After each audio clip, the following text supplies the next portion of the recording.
আচ্ছা বিয়ে করলি না তো তোর ছেলে হবে কি করে রে বাবা? এটা তো আমরা সহজেই বুঝতে পারছি, যে হাসছি। আল্লাহ যদি সন্তান দেন তাহলে বিয়ের দরকার কি? আল্লাহ সন্তান দেবেন তো আমার বিয়ের প্রয়োজনটা কি? বিয়ে করো, পরের মেয়ে হারাম আছে, তাকে মহারানা দিয়ে হালাল করো, সাক্ষী নাও, খোদবা পড়ো, দে তাকে বিবি হিসেবে বিছানায় নিয়ে এসো।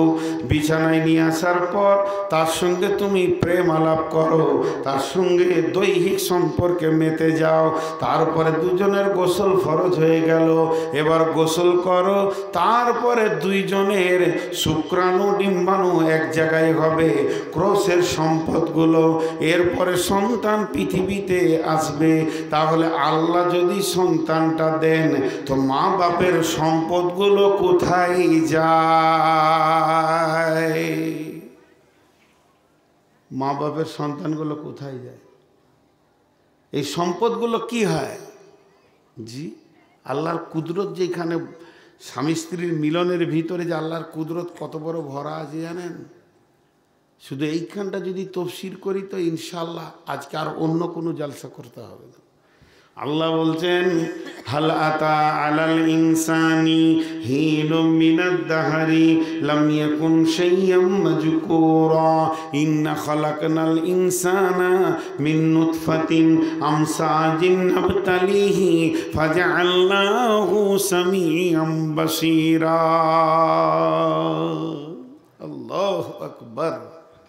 সকলে জোরে একবার বলেন আল্লাহু আকবার। কত বড় কথা বলেছি জানেন? এইটা যখন তফসির করেছিলাম ঠাকুরগাঁয়ে, তো একজন অল বাংলাদেশ শিক্ষক সমিতির সেক্রেটারি, হাই স্কুলের অল বাংলাদেশের, জি অনেক দামি মানুষ তিনি বলছে আমার মনে হয় চেয়ার থেকে পড়ে গেল, আমার আর হুঁশ থাকছে না। শিক্ষিত মানুষ, তিনি কতটা ক্যালকুলেশন নিয়েছেন এইটা।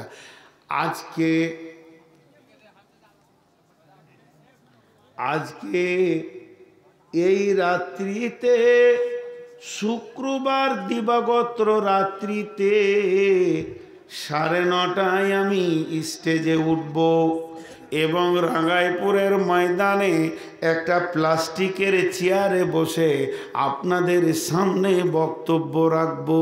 আর বক্তব্যটা যখন শেষ হয়ে যাবে, আমি এখনো জানি না আমি কি খাবো। ওষুধ খাবো না, পানি খাবো না, মরবো না শরবত খাবো, কিন্তু আমার রব জানে আমি কয়টা দানা পেটে দিব।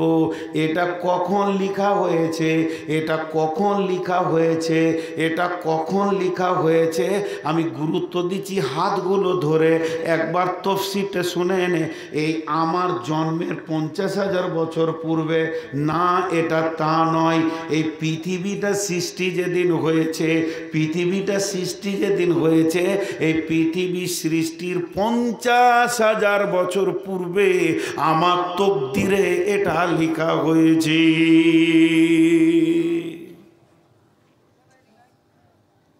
হাজি ভাই, একটা খাসির বাচ্চা আপনার ঘরে হলো, খাসির বাচ্চা আপনার ঘরে হলো, ওর মাটাও আপনার ঘরেরই বাচ্চা, বকরিটা, ছাগলটা, চোখের সামনে খাসির বাচ্চাটা আপনার ঘরে হলো। হয়ে হয়ে হয়ে হয়ে আস্তে আস্তে সে 20-25 কেজি 40 কেজি বড় হলো। 5-6 বছর তাকে আপনি লালন পালন করলেন। আর আমার মেয়ের বিয়ের জন্যে ওই পাড়া আপনার বাড়ি, এই পাড়া আমার বাড়ি, খাসিরটাকে দাম করলাম 16,000, 17,000, 20,000 যা হলো টাকা দিয়ে দিলাম। ফজরের নামাজ পড়ে নিয়ে এসে খুঁটিতে বেঁধে রেখেছি। কসাইকে বলছি মাংসটা বানা। আমার মহব্বত বেশি হবে না যার কাছে ছিল এতদিন তার কাছে বেশি হবে? তাহলে আমি যে পৃথিবীতে একজন, প্রথম কে জানে? আমি যে পৃথিবীতে একজন, প্রথম কে জানে? আমার মা, মায়ের পর আব্বা, তারপর আত্মীয় স্বজন। কথা ঠিক বলছি না ভুল? তাহলে নূর মোহাম্মদ পৃথিবীতে আসবে। আজকে আমার 51-52 বয়স, তাহলে আজ থেকে যদি 53 বছর মাইনাস করে দেওয়া হয়, তাহলে আমি তখন কে ছিলাম? মায়ের পেটে ছিলাম। আরও যদি 9 মাস মাইনাস করে দেওয়া হয়, আমার মা বুঝে নিয়েছে আমার পেটে কেউ এসেছে, আব্বাকে বলেছে ও আমার প্রেমিক স্বামী, আল্লাহ তোমাকে আমাকে গিফট করে দিয়েছে, এখন আমার সন্তান সম্ভাবনায় পৌঁছে গেছি। তাহলে প্রথমে জানলো মা, তারপরে জানলো আব্বা, এবার আমার দাদা দাদি জেনেছে, আমার চাচা ফুফু জেনেছে, জানতে জানতে মামা মামি নানা নানি খালা ফুফি জেনেছে, পাড়া প্রতিবেশী জেনেছে, প্রাইমারি স্কুলের মাস্টার জানে না, তখনও রাঙ্গাইপুরের লোক জানে না যে নূর মোহাম্মদ বক্তা আসছে, এদেরকে কোনো খবর নাই। আমার পঞ্চায়েত জানে না যে একটা আধার কার্ড লাগবে, একটা রেশন কার্ড লাগবে। ওইখান থেকে যেদিন আমি পৃথিবীতে এলাম, সেদিন আমার সব সেন্টার জানলো একজন পৃথিবীতে এসেছে।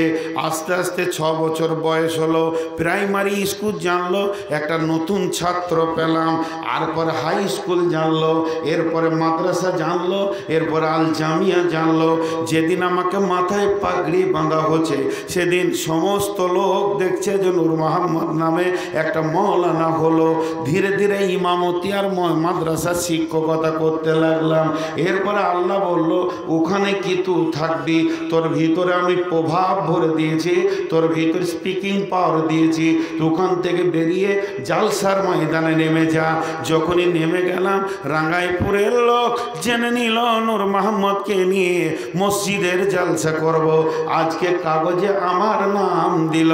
তা আমার আল্লাহ এখানে প্রশ্ন করছে, গোলাম রে, আজ থেকে 53 বছর আগে তোর মাও তোকে জানতো না।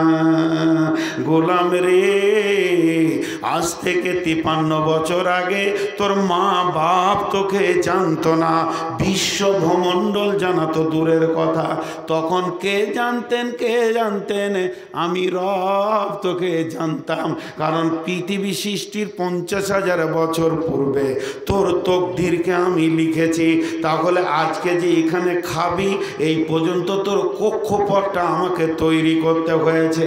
কোন দিকে ঘুরে মলবি হয়ে কোন দিকে জালসা করে আসবি, এটা আমি আল্লাহ একাই কন্ট্রোল করি। আমার পিএ নাই, আমার অ্যাসিস্ট্যান্ট কেউ নাই, আমার কেউ নাই। আমি কত বড় ক্ষমতাবান।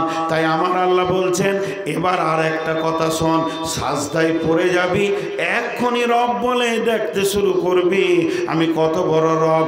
একটা পুরুষ একবার বিবির সঙ্গে মিলবে, একটা পুরুষ একবার বিবির সঙ্গে মিলবে, একটা পুরুষ একবার বিবির সঙ্গে মিলবে তো 40 কোটি পোকাকে স্খলন দেবে। কেউ বলেছে 60 কোটি। বিজ্ঞানীরা বলছেন একটা পুরুষ একবারে ভালো তাগড়া জোয়ান যদি হয় তো 60 কোটি পোকাকে তার স্ত্রীর কাছে পৌঁছিয়ে দেয়। এবার 60 কোটির ভিতরে আমি 40 ধরলাম, আর 60ই ধরেন চাই 50 ধরেন, এতগুলি পোকা একবারে বের হয়। তো এক মিলনে তো বাচ্চা হয় না, বারবার মিলন হয়। তা আমি মেনে নিলাম এক মিলনই যদি বাচ্চাটা হয়, আমি যে মিলনে আমার মা বাপের ক্রসে আমি পৃথিবীতে এসেছি, সেই দিনের মিলনে আমার সঙ্গে 49 কোটি 49 লক্ষ 49 কোটি 99 লক্ষ 99,999টা পোকা আমার সঙ্গে এসেছিল। তার ভিতরে আমার আল্লাহ আমাকে মায়ের শুক্রাণুর সঙ্গে দিয়ে দিল। বাকিগুলো গোসলের পানিতে, পেশাবখানায় আর উজুর জায়গাতে ভেসে চলে গিয়ে মরে গেল।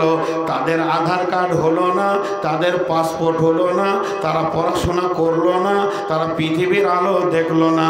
তা আমার রব বলছে, এতগুলির ভিতরে তোকে আমি মানব জীবন দিলাম, তোকে কি একবার শুকরিয়া করতে মন যায় না? তাই আমার আল্লাহ বলেছেন, ইম্মা শাকিরা ও ইম্মা কাফুরা, মন যায় তা শুকরিয়া করবি, না মন যায় আল্লাহ নাই বলে দিবি।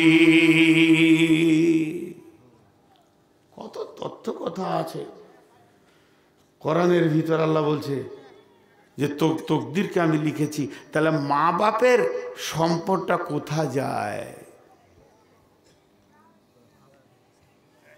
খালি ওইটাতে ঘুরে আছি। একটা উদাহরণ দিব। রাঙ্গাইপুরের কোনো লোক 18 চাক্কা ট্রাক নিবে, স্টেট ব্যাংকে দরখাস্ত দিয়েছে আমাকে ট্রাক দেওয়া হোক, লোন নিবে। কোম্পানি টাকা তুলে নিয়ে 17 দিন টাইম নিয়েছে, তোমার ট্রাক এনে দিব। 16 দিনের মাথায় আপনাকে ফোন করছে, ভাই আপনার ট্রাক নিয়ে যান। খুশি, জুমার দিন ছিল, বলছে আমি বৈকালে আসছি, আজকে শুক্রবার তো। একটা ড্রাইভারকে বলল, শফিক জুমার নামাজ পড়ে যাবি তো ভাই, একবার মালদা থেকে ট্রাক টানতে হবে। সে ঠিক আছে। জুমার নামাজ পড়ে 5 কেজি দানাদার মিষ্টি নিয়ে এসে বলছে, ভাই সব খান, দোয়া করবেন যেন আমার বিজনেসটা ভালো হয়। ট্রাকের ব্যবসা করবে। ইমাম সাহেব বয়স্ক মানুষ, হুঁশ টুস রাখে না, কারণ আগেকার লোক একটু সাদা সিধে মতো হয়ে চলছে। ও বলে দিলে, ভাই গাড়িটা যখন গ্রামে আনবে তো দেখবো তো আমরা, তো মোটামুটি 1 ট্রাক বালু নিয়ে আসি। তো আপনারা বলেন ট্রাকে বালু আসবে? ট্রাকে বালু আসবে? আচ্ছা, এতগুলো লোক হ্যাঁ না বলে না, কি ব্যাপার? ট্রাকে বালু আসবে? আসবে না। কারণ ব্যাংক যে ট্রাকটা দেবে, কি দেবে? 84 ইঞ্জিন।